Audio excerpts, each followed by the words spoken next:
درنو لیدونکو د سوله افغان یوټیوب چینل بلې ویډیو ته او د ولسمشر د تګ 15مې برخې ته ښه راغلاست. خو له هغه هر څه وروسته دا چې د کابینې ناسته رامنځته نه شوه، نو اشرف غني پریکړه وکړه چې د ولسمشرۍ ماڼۍ ته نږدې د ملي دفاع وزارت د ساق او اداري مرکز ته لاړ شي. خو د ملي دفاع وزیر د نشتون او د لوی درستیز د بوختیا له کبله ملي دفاع وزارت ته یې تګ ونه شو. نو دا چې د هر چا خواته ډزې وشوې، نو د ویرې له امله جوپه کارکوونکي لارک څخه ووتل. د سولې په چارو کې د ولسمشر لوی سلاکار عبدالسلام رحیمي په قطر کې د طالبانو له استازو او د خلیلزاد له همکارانو سره اړیکه نیولې او له هغې غوښتي دي چې پرېنږدي طالبان کابل ته دننه شي. رحیمي د څو دقیقې خبرو وروسته راغی او زیاته یې کړه چې طالبان وایي موږ کابل ښار ته نه ننوځو. رحیمي ویلي موږ خبر شوي یو چې ستاسې ځواکونه کابل ته راخوځېدلي دي. طالبانو ویلي امکان نه لري هغه زموږ ځواکونه نه وي او نور کسان زموږ له نومه په ګټه اخیستنې غواړي کابل ته ننوځي او شاید پر چور او غلاو لاس پورې کړي. په حقیقت کې د عبدالسلام رحیمي او د طالبانو او خلیلزاد له استازو سره هوکړه وشوه چې کابل کې د ډیر نفوذ د نړۍ د هیوادونو ډیپلوماتیک حضور او د خلکو پانګې له امله که ګډوډۍ رامنځته شي وضعیت به ډیر خراب شي. له دې وروسته طالبانو یوه اعلامیه خپره کړه او ویلي وو چې طالبان د کابل ښار ته نه ننوځي. په همدې وخت کې د ولسمشر د دفتر رئیس متین بیک په لوړه روحیه راننوت او د ملي امنیت شورا له سلاکار حمدالله محب تر څنګ کېناست. متین بیک خپل ټلیفون راوویست او ټویټر کې یې ولیکل کابل امن دی، خلک د اندېښنه او تشویش نه کوي. په همدې وخت کې یو کس ته امر وشو چې د امنیتي ځواکونو ویان سره اړیکه ونیسي او له هغه وغواړي چې د ډاډګیرنې یو تصویري پیغام ثبت او تصویري رسنیو ته یې واستوي. په دې هکله اړینه همغږۍ وشو او د امنیتي ځواکونو ویان لاس په کار شو. دا په داسې حال کې و چې د ولسمشر امنیتي ځواکونو خپلې جامې بدلې کړې او نورې هوسا جامې یې په تن کړې وې. په همدې وخت کې امر وشو چې د چورلکو خواته لاړ شو.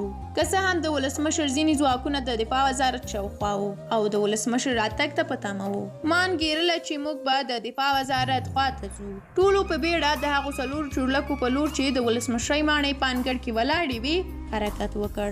چورلکې الوتنې او د تمې خلاف د هیواد شمال خواته لاړې. د ولسمشر بل ملګري ماته وویل د ولسمشر دویم مرستیال سرور دانش د مذاکره کوونکي پلاوي غړي او د سولې په چارو کې د ولسمشر لوی سلاکار عبدالسلام رحیمي، د ولسمشر د دفتر رئیس متین بیک او د ستراتیژیکو اړیکو په برخه کې د ولسمشر لوی سلاکار وحید عمر هم په دې ورځ پارک کې وو، خو د تللو او تېښتې له پلان څخه خبر نه دي. د دې سرچینې په خبره سرور دانش یو ساعت مخکې د خپلو موټرونو له کاروان سره کابل هوایي ډګر ته ځي. وحید عمر په وروستیو شیبو کې رارسیږي او وروسته ویل کېږي چې تمه ده ولسمشر ملي دفاع وزارت ته لاړ شي. د موټرو کاروان حرکت کوي او هغه یو موټر کې سپریږي. سلام رحیمي او متین بیک ناخبره او د غرمې ډوډۍ په خوړلو بوخت دي. حنیف اتمر په وروستیو شیبو کې ارګ ته رارسیږي او د ولسمشر پاسپورټ یې په جیب کې دی، خو د ولسمشر چورلکې الوتې دي. اتمر رحیمي او بیک ته وایي چې لومړی کس تللی دی. له همدې امله هغوی د سلام رحیمي کور ته او له هغه ځایه کابل هوایي ډګر ته ځي. له 3.5 ساعته الوتنې وروسته الوتکه د ابوظهبي هوایي ډګر کې راښکته کېږي. د الوتکې د دروازې له پرانیستلو سره هممهاله 3 عربان دننه کېږي او له اشرف غني او حمدالله محب سره له روغبړ وروسته هغوی د فضل محمود فاضلي، رولا غني او ځینو نورو نږدې کسانو په ګډون له ځان سره بیایي. خو د عربانو برخورد د ازبکانو خلاف ډیر ښه و. هغوی اشرف غني او ملګري په لوکسو موټرونو کې له هوایي ډګر بیرون کړل. زه او شاوخوا 40 نورو هغو موټرو ته چې راته ولاړو پورته شو او د هوټل په لور مو حرکت وکړ. ما له هغې شېبې چې اشرف غني او د هغه ملګري له هوایي ډګره ووتل بیا ونه لیدل. هوټل کې له ځای پر ځای کېدو وروسته په هغې شپه ویده شوم. د سې شنبې پر سهار د عربي اماراتو ماموران مو لیدلو ته راغلل او له موږ یې پوښتنه وکړه کوم لوري ته غواړو لاړ شو. هغوی وویل په دغه هېواد کې د اوسېدو هېڅ ډول اسانتیاوې درته نشته. ځینو ملګرو د پیلوټانو د پیلوټ مرسته کوونکو او تخنیکرانو د پوځي کارت پرته بل کوم سند نه درلود. پریکړه وشوه چې هغوی د امریکایي ځواکونو له لوري په ابوظهبي کې نوي جوړ شوي پنډغالۍ کې ځای پر ځای کړي ولیږي. نور هم له څه مودې وروسته نورو ځایونو ته لاړل.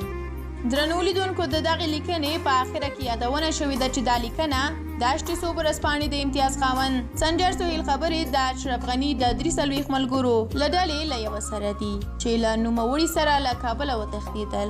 په دې یادښت کې زه هم ټولې پیښې چې د یکشنبې په ورځ د زمري په 25مه د سهار له 8 بجو څخه تر دوشنبې ماښام د زمري تر 26مې پیښ شول روایتوم. روښانه ده چې د یو کس د سترګو لیدلی حال د ټولو هغو پیښو چې رامنځته شوي د اشرف غني د تېښتې یو واضح او کلي تصویر نشي ترسیمولی، ځکه په دغه یادښت کې چې کوم اطلاعات راځي ډېرې ارزونې او بیا کتنې ته اړتیا لري، او یا هم اړتیا ده چې د اشرف غني د نورو ملګرو له ډلې یو یا څو کسان یې تایید کړي. په هر حال دا یادښت د یوې عیني شاهد د سترګو لیدلی حال او د پیښې ډېرې ناویلې ترسیموي. د پیښې له راوي سره د کړي ژمنې له مخې زه د هغه هویت نه په ډاګه کوم، خو د یو مسؤل ژورنالست په توګه زه ژمنه کوم هغه څه چې تاسو یې اورئ د هغه کس خبرې دي. ما یوازې دا ویلي او هیڅ ډول مداخله مې نه ده کړې. د دې ټکي یادول اړین دي چې دا روایت له شک پرته د پیښې کلي او نهایي انځور نه دی. درنو لیدونکو، ستاسو له ملتیا هم ډېره زیاته مننه. دغه ټول جزئیات په څو برخو ویشل شوي دي چې زموږ په پخوانیو ویډیوګانو کې اوله، دومه، درېیمه، څلورمه برخه لیدلی شئ. دا هم د دې جزئیاتو آخري برخه چې موږ له تاسو سره شریکه کړه. تر بیا بلې ویډیو په لوی الله مسپارم.